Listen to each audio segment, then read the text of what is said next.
stand and do the Pledge of Allegiance. I pledge allegiance to the flag of the United States of America, to the republic for which it stands, one nation, under God, indivisible, with liberty and justice for all. Hey. Okay, so I'm looking for a motion to adopt the agenda. The motion. Okay, Bill. I'll support. Okay. All right, and I guess we can do ayes to pass. Okay, everybody in agreement, say aye. Aye. Okay, no opposed.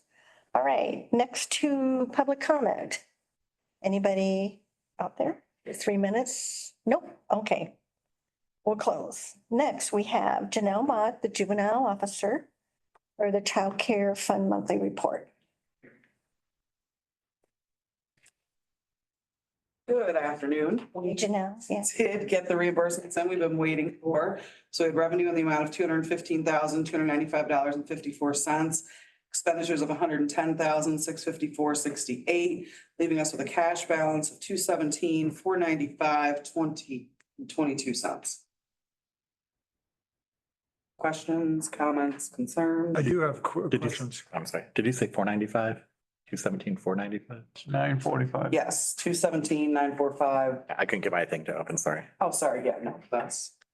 I just, because before you just walked in, one of the things, just looking at this, how come you give us instead, because you used to give them, I think, monthly, but there's like hit and miss, like we get, some months we got two. There was no meeting last month. But I was just looking at last year's, there was like 3 reports 1 month, 2 reports another month, one. That's either I miss a report, like I'm not here for a meeting, or a meeting was canceled, so I do them together. Okay.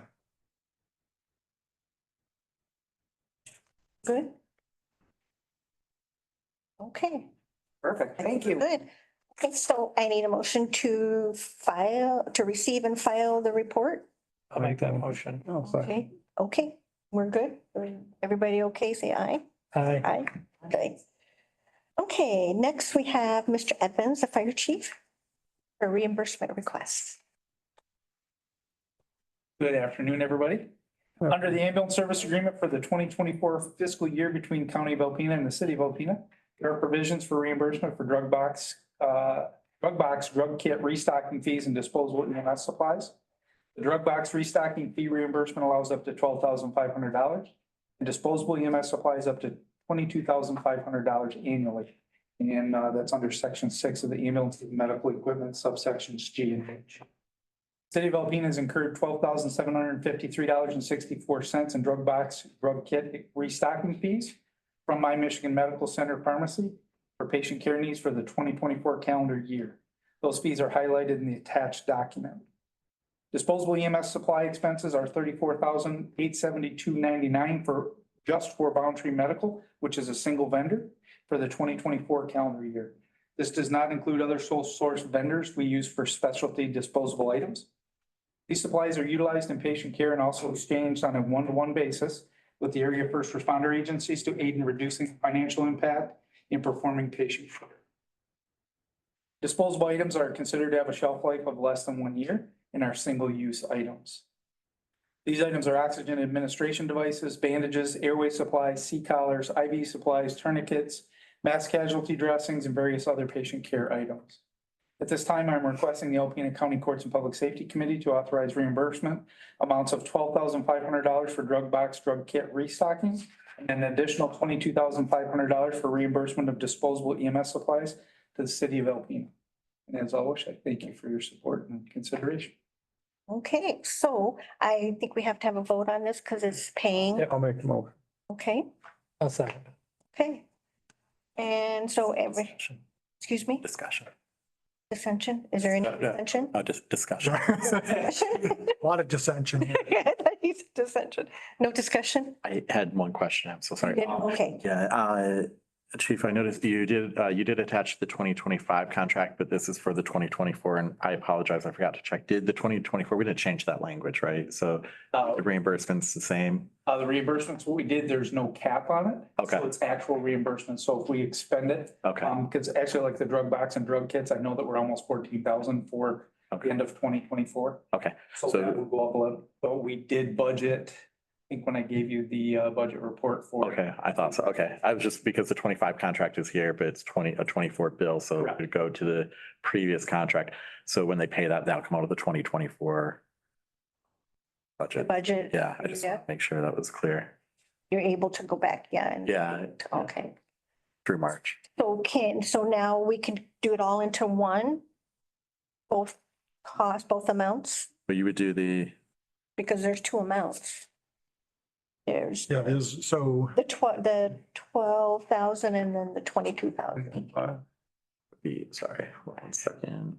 So I'm looking, I just pulled, let me just double check here. Thought I pulled the recent one. This is.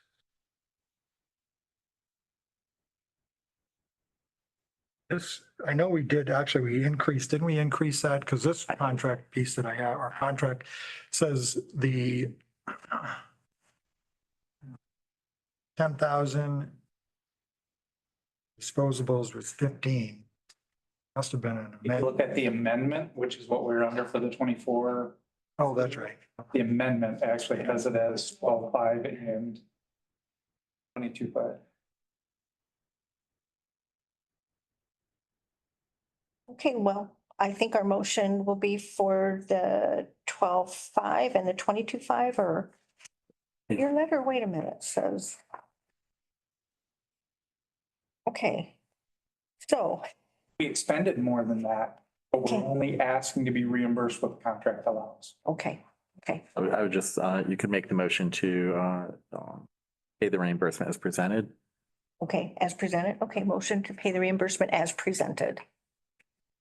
Made the motion. I'll make the. Bill made the motion. Okay, and Dan, second it. you second. Okay, Okay, so, okay, thank you, Chi. I think that's it. You have to do a roll call vote. well, I got one more discussion. Oh, okay, And so. Let me just double check this one.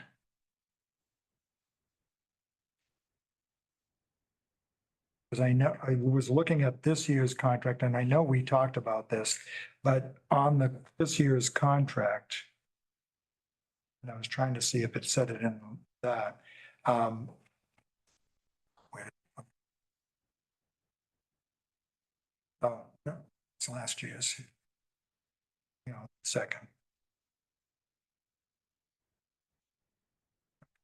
Restocking of drug boxes and or drug kits used to provide emergency care for the county residents such fees shall be paid or reimbursed by the county from the ambulance funds upon presentation of the original invoices. And I know you put that,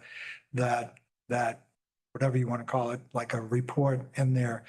And I know we probably talked about this, but I don't know, and I think right before we came in here, if this was what we just worked on, like last month, I signed up on this, how come we didn't change this piece? Why didn't we correct this? Because that's not, what you attached is not the presentation of original invoices. Correct, and it will provide those. So basically what we're looking for is approval to pay this. She Okay. can submit those to you. Well, Before you cut the check. and that's fine, as long as that's gonna happen, but I know there was some conversation with, and I don't want to throw anybody under the bus here, but an individual that works in the commissioner's office, where Anna said that could be a pain in the neck to get all those invoices together. Okay. So she knows that.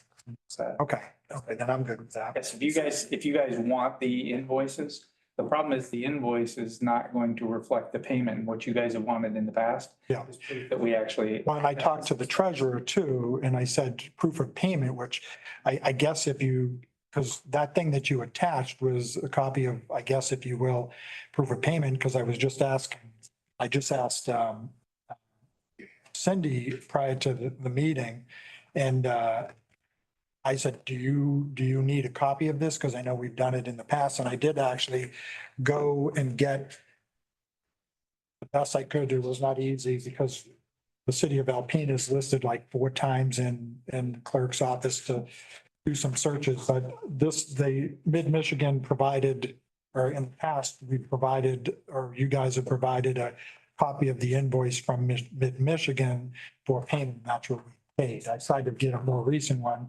This one goes back quite a ways. But I just wanted to make sure that, again, I know my life would have been easier if we just fixed this language on the contract to say proof of payment or whatever, as opposed to the original invoices. Probably should say proof of payment. Well, So what Anna will contact your treasurer. Yeah. And she can provide whatever documents you need in order to validate the payments. But what I'm wondering is it generating more unnecessary paper because that report reflects a payment, and if I believe it showed a check number on there. So when it gets paid, that has already been, it's already been reviewed and approved and, when I get what you're saying, but yeah, again, I kind of a stickler when it comes to what does the contract say? Because we Mhm. have another one where Northern Lights, and I keep bringing this up, we need to I keep saying either we fix the contract or we follow what the contract says. well, Rob, what I'm wondering, In the past, what you guys have asked for is the invoice and the proof that it was paid, Yep. which I believe this does that because Yep. it does show the invoice Yep. and it does show the check that's cleared. Now, I can give you a detailed invoice of what everything was. You're not gonna know what it is. Oh, you'd be surprised. We could be, yeah. what I'm wondering is, is it a change in policy to do this like for the whole year? Because I recall that the way it used to be handled is it was done quarterly. And then that invoice that he's got there, it would be on a City of Alpena invoice and attached would be all the copies. And that's what Anna would do. Right. All I'm asking for is the approval to get it reimbursed.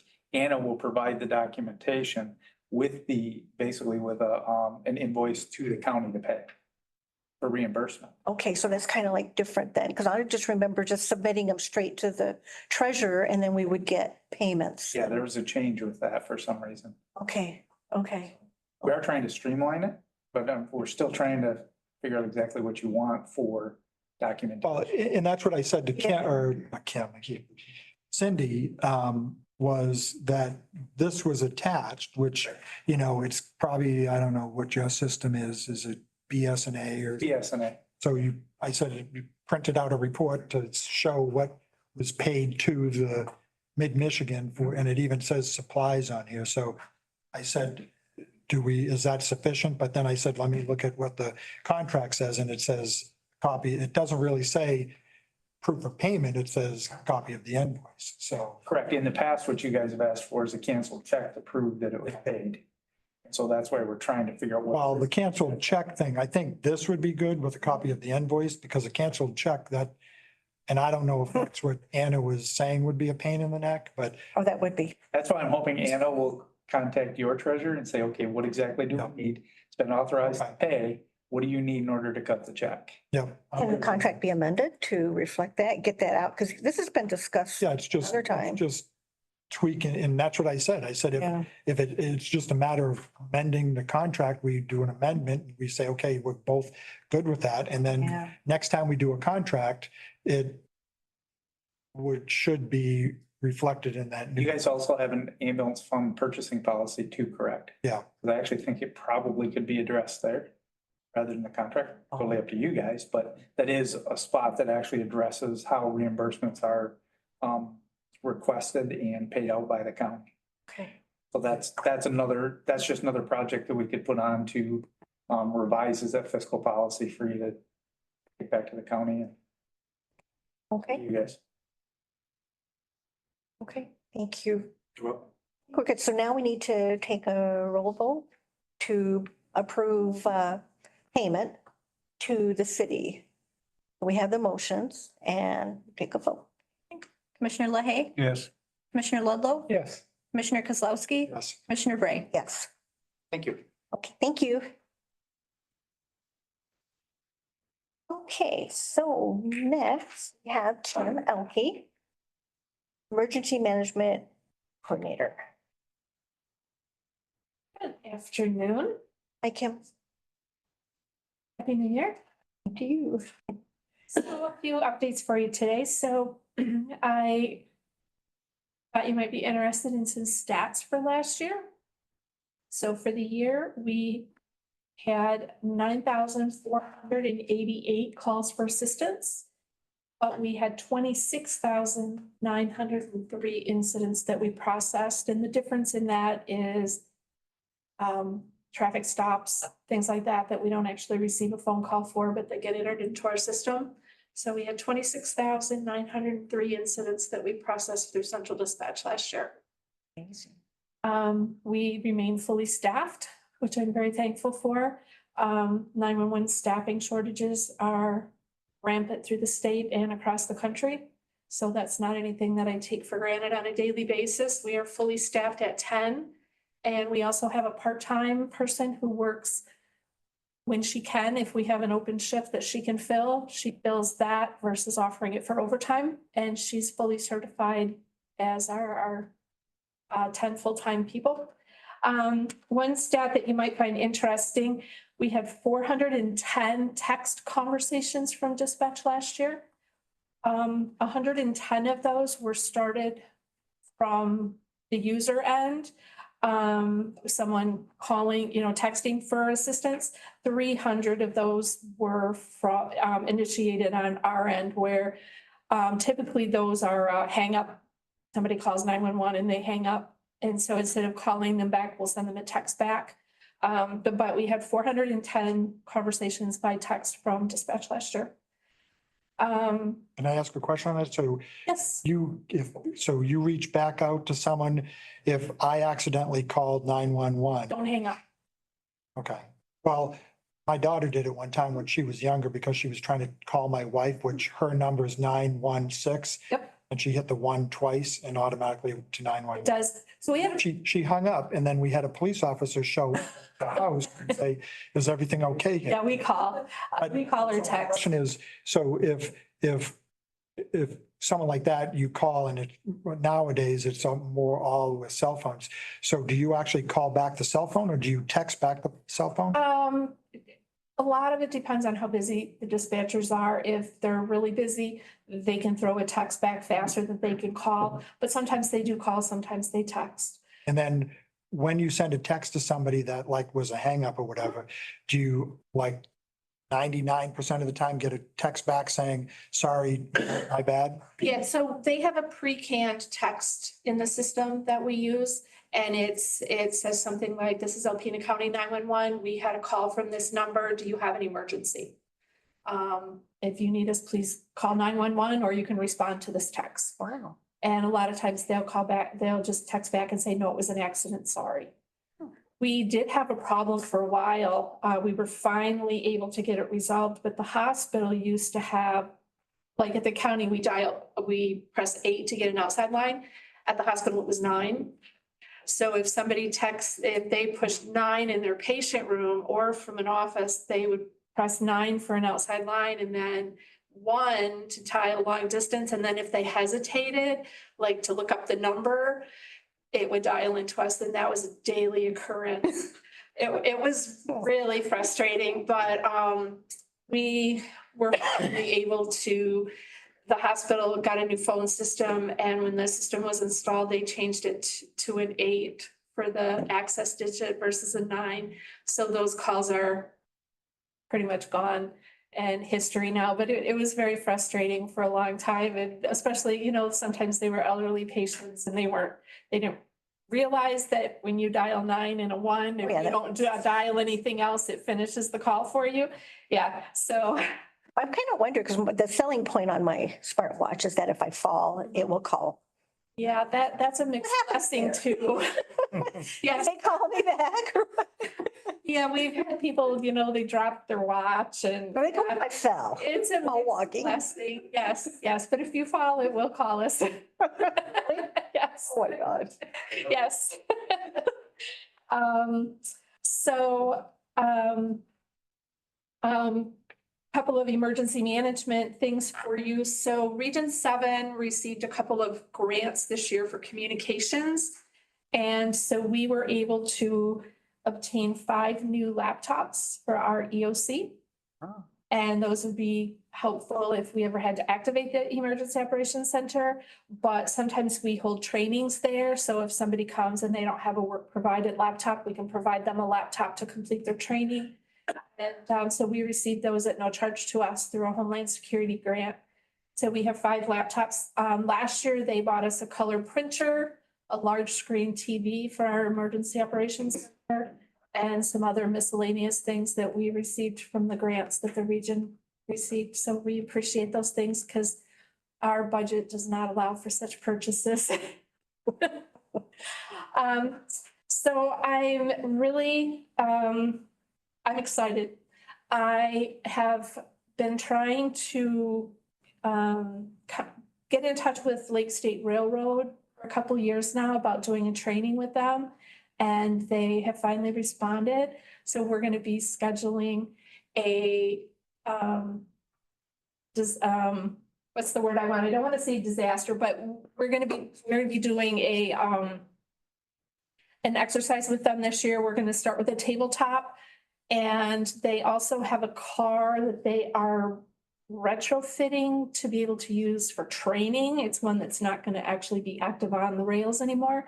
And they are going to let us know when that is done so that our fire and EMS and our other partners local in the community. I know the CRTC is interested in participating in that as well. So when they get that car ready for training, they'll reach out to us and then we can hold another training seminar with them at that time. So we're really excited. We have some that we do every year. So we're required to do at least one a year for our grant, and then we have to submit an after action report. We hold one at the airport every year, but we also have a lot of opportunities. I have gone into Presque County. Last year, I went and participated. I don't know if any of you saw it in the news, but they did a planning. They built a dock, a mobile dock off the back of Mackinac Island, simulating that the front of the island had been Oh, yeah. just incapacitated for whatever reason. So we get invited to go to other counties and participate in theirs, but it's kind of exciting to be doing something new here versus just the same thing that we do every year. So I'm excited about that. And then the last thing is, if you don't, I would ask you and encourage you to follow our social media. We have Twitter and Facebook. It's Alpena County 911, emergency management. We have started monthly, approximately. We're going to be doing updates, just informing the community of some of the unique features of our 911 center, some of the things we can do. For example, a lot of people don't know we do text to 911. We have a section on our website about kids in 911. So we're going to do some social media posts about that as well. So people have some ideas, some important things to teach their children about 911. Don't hang up if you accidentally call, those kind of things. Last week we posted on our Facebook page. I'm not sure if it got onto Twitter, but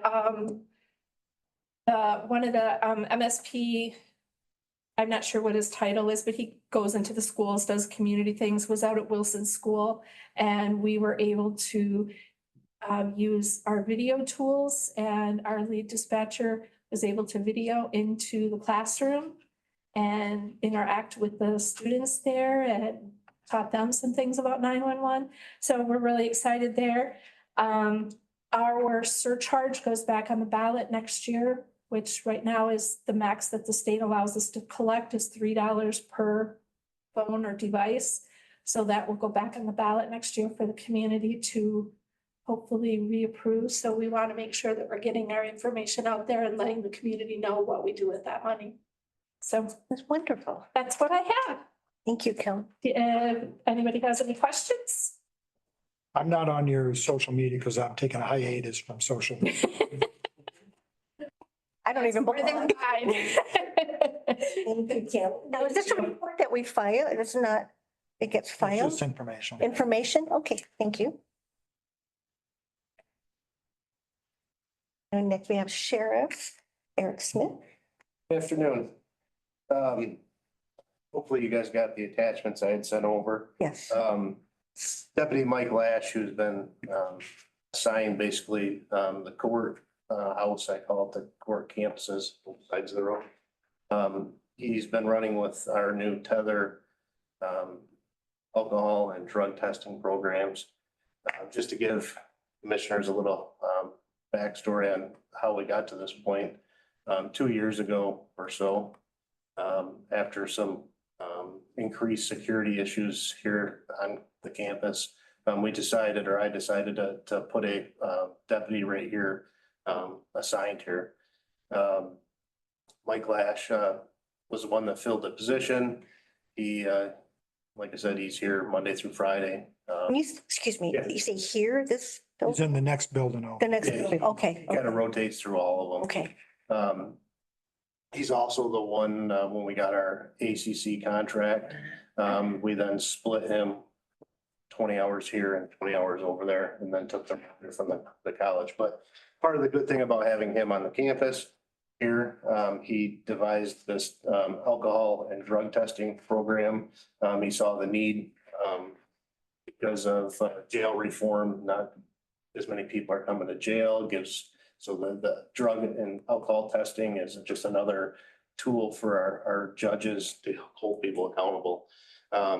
So we rolled that out April of this year, and as you can see with the handouts, we brought in just shy of $17,000. So we continue to plan on growing that program.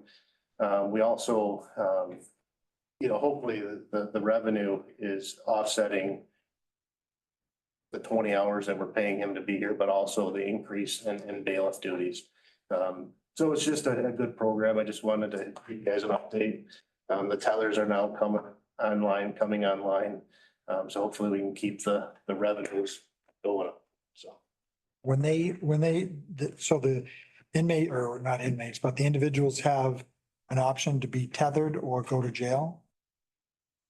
So they're either put on probation, where that's a probation requirement, or they're bonded. If the judge puts them out on bond or gives them a bond to get released from jail, sometimes they can use a tether to track them instead of being in jail. Yeah, because I'd rather sit in my own house than go sit in jail. So Illinois has already gone this way. Michigan is probably not too far behind. It's called the cashless jail system, bonding system. So either you commit a crime and you go to jail with no bond, or you commit a crime and you're released on a PR bond back into the public. And so that's the way things are moving. People coming into our jails, but they're still an offender. They're innocent until proven guilty, but they're, so a tether, the drug testing, the alcohol testing, that's all, like I said, to hold people accountable, keep track of them. but if you can't hold them, so if you stop somebody that you suspect that's, under the influence, and you test them and they're above the limit and you arrest them, they get released, or? So, I'm not sure I understand so if somebody comes to our jail for an alleged crime and they get arrested, they go to jail, they get arraigned before they get to a trial or something like Right. that, the judge can say, okay, we'll give you a PR bond, but part of this bond restriction is you have to do weekly testing, or you have to wear a tether or something along those lines. And who does the person that's arrested have to pay for that? As Correct. part of their bond? Okay.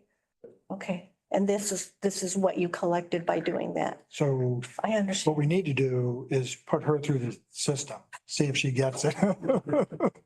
She'll be a better understanding of how. I think I have some And experience. there are local businesses that provide this service, but we're trying to find ways to, to me, we are the police agency, we have to find a way to self-fund ourselves. Yeah. So instead of going into a private business's pocket and making somebody wealthy, let's use this to reduce tax dollars, and it only makes sense. Well, for pre-employment too, so, because you have to pay for that. That's another thing, the Yeah. county, we now do the pre-employment drug testing, so it's saving us money. Okay, That's it, just information. thank you. Any other questions? A quick comment, Madam Chair, just to let you know, through 2025, and actually two of them, both the sheriff and Kim, have been fantastic partners in the budget, trying to find clever ways to make money or to cut spending. I just want to thank both of them, but literally I was on the phone with the sheriff this morning. Kim was in my office right before we came over, but these two have been probably the most She present. was showing me all the stuff she gets for free when I went over. I was so surprised when you said you had new laptops. I thought, oh, yeah, okay. I think 25 is gonna be a good year for this county. I know we have some obstacles, but everybody's. But never know, just it's a new day, yeah. We'll get there. Take a motion to file and receive his report.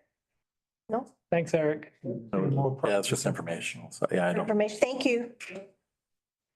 Right, so I up? Jesse, All right. So this past November, she's married now. I always call her Kimberly Gildner. Anyway, she got elected, as Not judge. selected. Uh, Oh, yeah, she got elected. yeah, she was elected, as a judge up in Presque Isle, so vacated that seat. Judge Black had, subsequently appointed somebody to that position after the fact. On December 17th, we received the resignation letter from Denise Burke, letting us know that she intends to terminate her contract earlier than anticipated. I have had conversations with Ms. Burke, and although she has up to 60 days, she would like very much so for this to be taken care of before the end of the month. She has some family stuff coming up, very beginning of February. What does she want taken care of? She would like to have this and basically be able to vacate it by the first. Contract end before The 60 days, if possible. I told her I would take it to the board. So basically looking for is permission to go ahead and post for that job. The timeline, my recommendation would be if the board so chooses, to post for tomorrow, take applications through let's see here. We took them through the 24th, which would be next Friday. And then I checked with Commissioner Fournier to see if she might be willing to hold a personnel meeting on the 27th. If there's even more than one applicant, there usually aren't for positions such as these. or her letter claims there's a whole. Well, there's a specific individual who's reached out, Katie Conklin, who held the contract prior, is interested in coming back in. Both Ms. Burke and actually two other attorneys in town have reached out to me, promoting her for that seat, but obviously we will have to still go When through. I did, when I went up to talk to Judge Black, to ask him about this whole thing, because I had been questioned about it.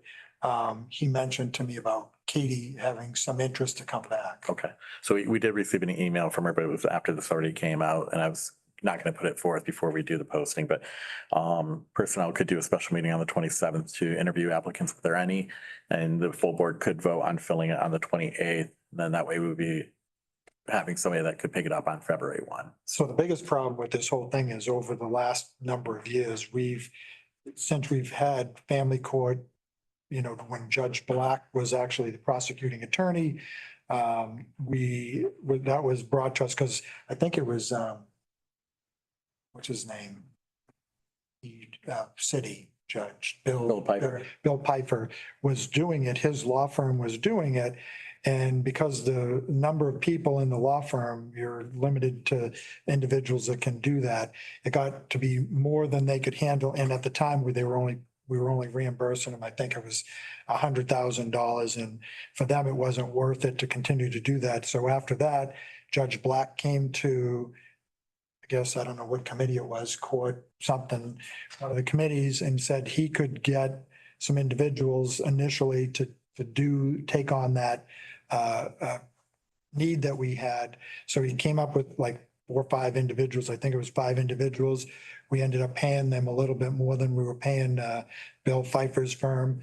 And then over the years, it's slowly increased. So we were at 100,000. I think we're at about 175 for this, which the individuals are, I think it's, 10 hours a week or something like that, a month? It's a small amount of time. It's minimal amount of time. I can't remember if it's 10 hours a month that they put towards this. And so over the years, it's gotten more of a headache. And then the other piece to it is because of the limited amount of lawyers in town, a lot of these cases have conflicts where, you know, the individuals are related, or, Mhm.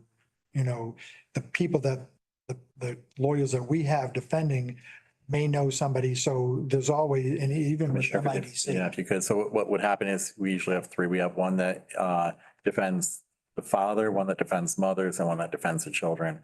And because of limited things, you can't have two of those in the same one because the parents may be divorced and may be in conflict with one another. And then, of course, you can't have the children, you know, in the same firm. So each, yeah, we have to keep them basically out of house, but that's how they have it divided up, is one child, one father, one mother. So what you're wanting us is to. To approve basically just the posting of the job and the time and the proposed timeline to fill that position. Okay, any questions? So I did, the other item is what I did talk to, and I don't know where we are with payment, so if she's terminating it early, we wouldn't be paying the full amount. She'd be paid through, prorated through the month of January, and then the new person would pick up So on February. when was this effective? I know she sent Her it, resignation was, she resigned December 17th immediately, so. so she hasn't been So she doing would- anything? Well, no, I think she's fulfilling it. Again, her resignation was made now and on 17th. I Oh, so apologize. 60 days from, Right, her resignation would be the norm, but she asked if she's able to get released sooner. She has some family business to take care of. That's also kind of becoming an issue. Again, I think we can do, it'll be kind of tight, but, I mean, we just opened this up, remember, for, Mr. Boyd took a position. I think he was the only applicant. well, he wasn't sure whether he was going to continue to do it and then decided to do it again. Right. So it's So not, with- yeah, there may be an opportunity that if there's not multiple applicants, if it's just one applicant, it would just go to the full board, bypass personnel, because at that time, it's just a matter of looking at the application and saying, yes, this person we already appointed previously, and then who vacated Yeah, and pick it up again.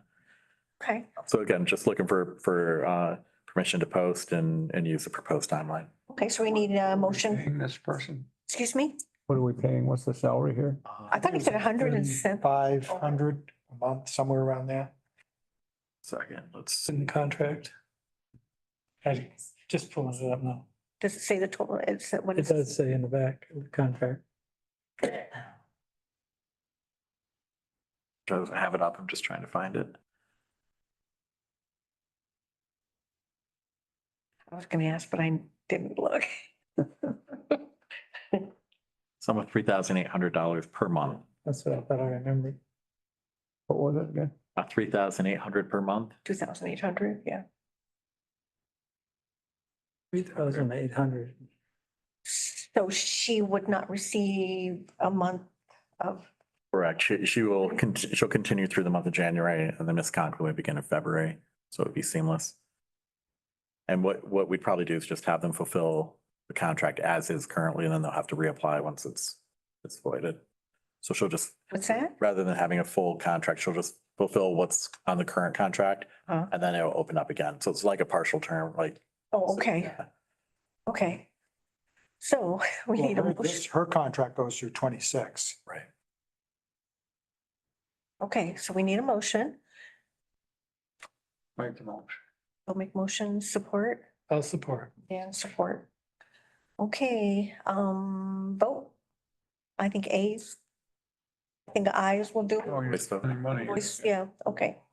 Okay, move forward, then you'll take care of that. Thank you.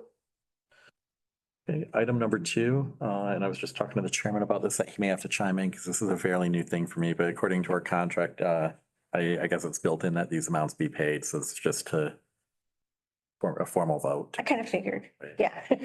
Okay, Yeah, this basically is to pay the city townships for first responders. So we did this back a few years ago, and I don't know why do you remember what? Because there was like a year or two that we didn't pay it. I know there was a year or two that we didn't pay it for some reason, and then we went back and. but I recall, and I recall, like, 'cause I used to process the payments, as that it was like up and down, and it was a program that billed for, but you guys were Well, so Kinda. this was based on the number Calls, responses, yeah. Responses, yeah. That the different townships and the city did. And then I think because of trying to keep track of that, we kind of ballparked it and, we've been using these numbers for the last, I don't know, several years. Probably 15 years. Yeah. I think originally it was paid out at But $50 per month. I do know back when we reinstated this, we tried to basically look at the smaller townships and give them, because theirs were kind of like all over the place. There's a range, I think you went to a range. Yeah. So what you're doing is that you just have a basic yearly amount Correct. and then you provide input to that, or is this No. just the is- standard? So the ambulance committee, back when we had an ambulance committee, would basically come up with the payments for this, or somehow this was, again, like they said, or Rob said, this is based on the number of calls years ago, and they calculated what the number of calls were, and that, what those calls equated to in dollars. And then this was kind of the numbers. Probably the city and the township has been the same for, like you said, 15 years. We did tweak the townships because the townships were kind of like all over the place and based on numbers that we had in the previous reports, we kind of rounded it up. So it wasn't, like I said, more uniform.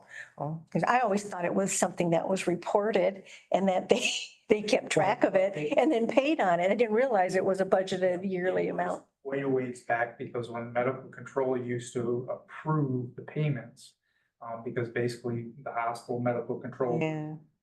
validate that, yes, there was that many runs by each department. No, this looks like a better way. Yeah, This just breaks it down so you guys can budget a little better with it. yeah, it looks better. Yeah. So you're looking for approval, Jesse, then to pay? To authorize those payments. Need a motion? I'll make that motion. No support? Okay. Okay, pass. I think then we need to do a roll call vote. Yep. Commissioner Ludlow, Yes. Commissioner Kozlowski, Yes. Commissioner LaHaye, Yes. Commissioner Bray. Yes.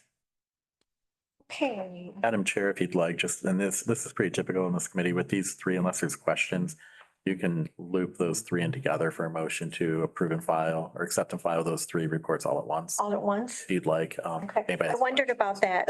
Seemed like I remembered that. Yeah, That's what I propose that we do unless there's any questions on the three reports, the ambulance fund monthly, medical, and the veterans office. I don't have any questions. Questions? No questions? No questions? Okay, No. so I make a motion, no, I can't make a motion. I'll make that. Okay, we'll make a motion to receive and file the reports all All together. three of them. Okay, and Bill. And then I, voice, we're good. Yes. Fine. Okay, Yeah. okay. So, no other discussion. Any more remarks? Any remarks? Can I Okay. adjourn? Excuse me? Adjourn? Yes, but do we have to, I don't know when the next meeting is. February 10th. Oh, February 10th, I'm sorry. Okay, it's right here. Motion to adjourn? I'll make the motion. I'll second. Okay, adjourn. 4:45. Thank you.